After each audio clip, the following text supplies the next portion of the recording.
Bienvenue dans la Guilde, le podcast qui booste vos compétences en Quality Engineering. Je suis Jean-François Frézy, expert en Quality Engineering et passionné par la transmission des savoirs. Chaque semaine, je te partage des astuces pour transformer ta façon de travailler en Quality Engineering. Installe-toi bien, on est parti pour un nouvel épisode rempli de conseils concrets. N'oublie pas de t'inscrire à ma newsletter pour recevoir du contenu exclusif et ne rien rater. Chaque semaine, je te livre des méthodes actionnables, des outils efficaces et des stratégies sur les meilleures pratiques du moment, avec des formats courts, pratiques et accessibles à tous. Alors abonne-toi maintenant pour ne rien rater. Bonjour et bienvenue dans cette mini-série de la Guilde où aujourd'hui on va vous parler de product management et de qualité. Et pour cette mini-série, aujourd'hui, je suis accompagné de Claire Van de Voorde, qui est CPO et Product Coach. L'une de ses spécialités, c'est de vous accompagner sur des stratégies de refonte. Bonjour Claire. Bonjour, enchantée Jean-François et ravie du coup de pouvoir parler aussi de qualité. Ça permet d'enrichir un peu cet angle du produit. Comme tu dis, du coup, moi je suis ingénieure de formation, ce qui a, je pense, teinté mon parcours. Ça fait 10 ans que je fais du produit, à la fois dans des startups beaucoup, où je suis arrivée dans des toutes petites équipes de 5-6 personnes en tant que first PM. Et puis ces startups ont heureusement grossi et donc j'ai été jusqu'à CPO dans une de mes anciennes boîtes, où du coup je gérais les équipes produit, support et design, ce qui m'a permis de voir un peu tout et un peu tous les départements. J'ai fait des boîtes avec, des boîtes sans qualité, donc on va pouvoir effectivement discuter de tout ça. Et depuis 2 ans, du coup, j'accompagne des boîtes en freelance et ce thème de refonte est intéressant, notamment d'un point de vue qualité, puisqu'on fait une refonte quand on s'est planté, souvent, sur la partie qualité et QA. Ouais. D'ailleurs, tu as fait bon nombre de conférences là-dessus. Donc, je ne sais pas si tu as des conférences qui sont disponibles en ligne. Si les gens veulent regarder, je pourrais mettre le lien dans la description de l'épisode. Ça pourrait être intéressant pour ceux qui nous écoutent et qui sont intéressés par ce sujet au-delà de la qualité. Donc, c'est vrai que tu disais product management et qualité. Pour moi, ça me paraît évident. On peut pas faire de qualité si j'ai pas la vision produit. On peut pas faire un produit qui va être qualitatif. Après, voilà, qu'est-ce qu'on met dans le terme qualitatif? Qu'est-ce qu'on met dans la qualité dedans? Je suis d'accord qu'il peut y avoir débat en fonction de où on en est dans le cycle de vie du produit. Est-ce qu'on fait son MVP? Est-ce qu'on est en phase de recherche et développement? Est-ce qu'on a des vrais clients? Est-ce qu'on veut pivoter? Ça implique plein de choses différentes dans une stratégie de produit qui applique, pour moi, d'adapter aussi sa stratégie qualité à la vision produit. Et on en parlera peut-être à la suite aussi sur la vision d'entreprise parce que le produit, c'est pas un jouet qui vit tout seul. Il est quand même dans une stratégie d'entreprise qui doit servir souvent à générer des revenus. Parce que si le produit génère des revenus, l'équipe est toujours là. Si elle Tout à fait. génère plus de revenus, il n'y a plus d'équipe. Voilà, il faut pas l'oublier. Et je pense que ce que tu dis, c'est hyper intéressant parce que justement, souvent on dit, bon, le produit, c'est la satisfaction client. Et donc on se dit, il faut de la bonne qualité parce que c'est ça qui va permettre au client d'être satisfait, il n'y aura pas de bug UX. Alors que comme tu dis, ce deuxième pan qui est tout ce qui est pérennité, rentabilité, pour moi, toute la qualité, ça va aussi justement dans ce truc de, est-ce que mon produit, il va tenir la charge, il va tenir plus d'utilisateurs. Il y a des bugs qui se voient moins, il y a de la qualité cachée. En fait, côté utilisateur, ça fonctionne, mais ça a été fait de manière tout crado et donc le produit est très peu stable. Et donc, quand on parle de cette pérennité long terme, c'est là que la qualité, pour moi, a encore un plus gros impact que sur la satisfaction utilisateur, puisque c'est de l'investissement pour construire un produit qui sera encore là dans 5 ans, dans 10 ans, on espère, ce qui n'est pas le cas de beaucoup de logiciels aujourd'hui. Bah ouais, c'est pas évident, mais après, on n'a pas déjà notre économie du digital est récente. Dire que votre produit va tenir 20 ans, quand on regarde un produit logiciel qui a 5 ans, c'est déjà un produit legacy. Déjà même 2 ans, des fois. Exactement, ouais. Donc, il faut c'est un outil voilà, c'est comme si on construisait un immeuble et qu'on le rechangeait régulièrement tous les 2 ans. C'est pas ce que font par exemple les grands hôtels. Ils vont peut-être faire des petites touches, mais ils vont pas changer, détruire l'hôtel et le refaire. Nous on peut se permettre de le faire dans le digital parce que c'est quelque chose d'immatériel. Donc on a cette chance-là, mais ça nous donne aussi des biais qui fait que des fois on veut vite atteindre un marché, on veut vite faire des choses et on donne pas des bases solides qui vont nous permettre de scaler par la suite dessus. Et c'est pas évident, c'est la vision entre je veux donner de la valeur et je veux euh, investir sur l'avenir pour pouvoir mieux gérer mon architecture, mieux gérer ma qualité et le mettre en place. Je pense que c'est des problématiques que tu dois voir au quotidien, surtout quand tu fais des refontes, mais on en parlera par la suite. Mais pour moi, la qualité, c'est un levier de succès Et comment tu vois ça, toi, comme levier dans ton quotidien? Oui, bah, c'est quelque chose que je vois d'autant plus. Donc avant, quand startup MVP, je lançais des choses et donc un de mes objectifs, c'était de lancer des choses vite. Donc quand je viens vraiment de cette culture-là, bon, en plus j'ai bossé aux États-Unis où il y a très fortement cette notion de succès itératif. Et ces dernières années, je me suis aussi formée au Lean Management, qui du coup est une méthode beaucoup plus ancienne, qui vient du Japon et qui vient du manufacturing. Et donc pour lequel il y avait un prix, parce qu'on est dans le Japon de la pré-guerre où chaque pièce coûte cher. Et donc jeter une voiture parce qu'elle a été mal faite et qu'il y a une erreur, ça coûte très très cher. Et en fait, il y a tout un courant qui est en train de se dire, mais si on adaptait ça au logiciel, qu'est-ce que ça donnerait? Et qu'est-ce que ça voudrait dire construire un produit logiciel avec moins de gaspillage? Et quand le MVP a été pensé initialement, c'était comment je vais tester mon idée au moindre coût.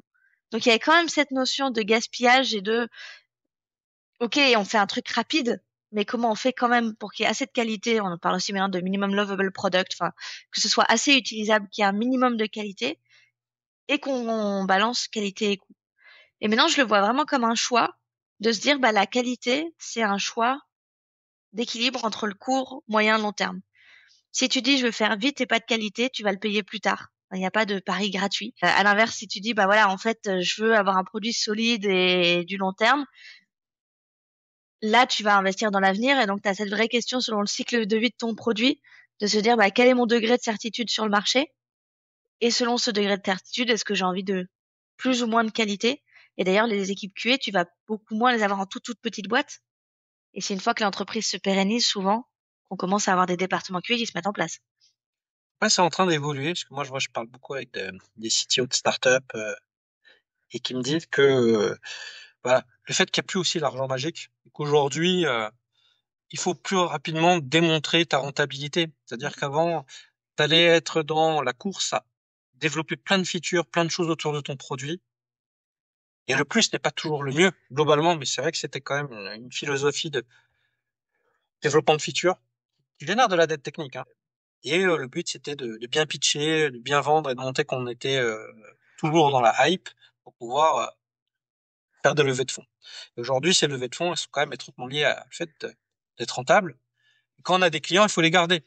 Et donc, on peut plus se dire, voilà, le churn, super efficace. Il faut que les gens ils restent longtemps et qu'ils réutilisent Mm. notre produit.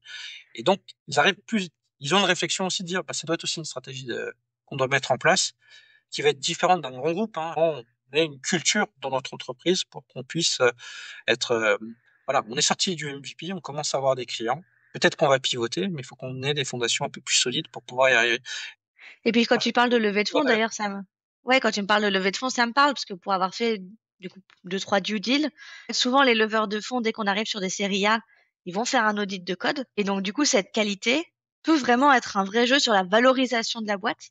De se dire, bah, si je veux que ma boîte demain, elle ait ses fondations solides, je fais une série A ou B pour accélérer, bah, il faut avoir conscience qu'il va y avoir cet audit de qualité. Et donc, il y a effectivement un moment charnière à ce moment-là sur qu'est-ce qui a été mis Surtout en si place. c'est des fonds américains. Ouais. En français, c'est un peu moins le cas, mais les fonds américains, ils sont très dans, je regarde le code. Mm. Et c'est intéressant. Et je reviens un peu à ce que tu as dit sur le lean. Pour moi, le lean, enfin, l'agilité, c'est aussi un peu aspiré du Totalement. lean. Mm. Globalement, c'est des cousins. Ils ont juste pas utilisé les mêmes termes et les voix. Voilà. Si on regarde dans le Chouari, Shidoki, il y a des choses qui sont là-dessus. Mais c'est vrai qu'après, enfin, le Chouari dans l'agile, si on reste sur le framework Scrum, de dire je dépasse le maître et je fais autre chose et je fais différemment. On le voit sur différents nouveaux frameworks qui arrivent et qui itèrent, mais c'est pas au sein même du framework, mais c'est intéressant. On va pas rentrer dans le détail, on va pas perdre les gens à rentrer de termes japonais. Chers auditeurs, je vous invite à regarder c'est quoi le Chouari et le Shidoki, c'est super intéressant à comprendre. Voilà, c'est vraiment des choses. Bah, je trouve que là, enfin, il y a un débat en ce moment sur Safe, sur agilité. J'ai l'impression qu'on revient un peu dans le lean. Je sais pas si on verra ce que nous donnera 2025. C'est des effets de mode. Je pense que c'est cyclique de quel on revient. Surtout que c'est toujours pareil, ce qu'on critique, c'est les débordements. C'est l'agile fait pour l'agile et où finalement ce qui est le plus important, c'est d'avoir la courbe qui est belle sur le sprint et pas le principe de l'agilité. Bon, je parlerai pas de safe parce que moi j'ai un petit sujet avec safe, mais qui pour moi est encore un autre sujet. Mais comme tu dis, c'est des cousins et donc on peut très bien mêler les deux. Et d'ailleurs, il y a beaucoup d'entreprises qui vont aller mêler lean et agilité sans les opposer. Mais après, moi, je fais un petit point quand même sur Safe, parce que moi, j'avais fait du Safe. J'ai vu des entreprises où ça s'est très bien passé. Et d'autres, Ouais. c'était une catastrophe. Donc déjà, je pense que la culture d'entreprise est super importante et que le sujet d'agilité à l'échelle dans les grands groupes, si tu es dans l'agilité, il va falloir trouver une solution. Aujourd'hui, il n'y a pas de solution magique. C'est vrai que Safe rassurait les directions, le fait de structurer. Le problème, c'est eux, ils se transformaient pas en haut. Et c'est aussi de ça, globalement, dans la gestion. Mais il y a plein de frameworks différents où les gens disent, bah, comment on fait lorsqu'on a 10 équipes de 150 personnes? L'agilité ne répond pas à mon problème. Donc, je pense Et encore une qu'aujourd'hui, fois, il y a des bouts à piquer. Je sais que moi, il y a des bouts que j'aime beaucoup dedans, parce ouais, qu'elles sont mais importantes, parce que ça permet de la synchronisation d'équipe. Et donc, c'est toujours pareil, c'est qu'est-ce que tu fais de ce framework? Et d'ailleurs, sur la qualité, ils n'ont pas tous exactement la même opinion. Il y en a qui vont être très fortement axés sur le niveau de qualité que tu vas avoir à la fin, alors qu'il y en a d'autres pour lesquels c'est même pas un rôle de l'équipe, quoi. c'est-à-dire que si tu gardes ton dernière itération de 2 semaines pour faire des tests, t'es dans un beau cycle en V. Je l'ai vu. J'ai vu sur d'autres choses, mais c'est une question aussi de culture. Et déjà, faut être dans une culture où on aime le partage, on aime les challenges et on se donne les moyens de former les gens. Donc ça, il y a un coût d'investissement de monter en compétence, cette pérennité des compétences qui est non négligeable, passer à l'échelle. C'est quand même ça qu'il faut voir. Mais voilà, mais ça revient sur la vision produit et qu'est-ce qu'on veut faire et comment on veut le mettre globalement. Si j'arrive à aligner mon produit sur comment je veux faire et comment je veux le mettre dans toutes les strates et que j'ai cette culture de vouloir délivrer une bonne qualité ou une très haute qualité, ça dépendra où on en est.